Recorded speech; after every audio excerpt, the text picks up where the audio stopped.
Equinox'ga qiziqqanlar bo'lsa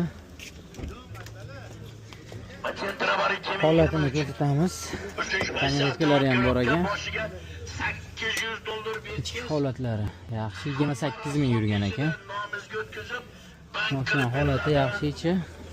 Centri 2023 boysi avtomat korobkani. Oldiga 800 dollar. Ichki holatlari. Rasxodlarni mashinani egasi o'zi qilib beradi. O'sha Yili nechi? 23 ekan. rasxodni ichida nomizga o'tkazib bank qilib beriladi. Nomizga o'tadi. Holati. Tonirovkasi ruxsati ham bor aka? Gaygacha bor ekan xolos. Qolgan joyi eshik ochiq. Kraskasi yo'q-a buni? Yo'q, toza aka. Tozami? Benzinda bu? Centri toza. Nech pul? Nech pul? Avtomat korobka boshiga 800 dollar. Qancha? 32,5. 800 dollar bilan 32,5 oxiri. 32,5 oxiri deyapti. 98lik 105. 101 1500. 98lik 101 1500. Bugun ishlayotgan notariusda vizitkalar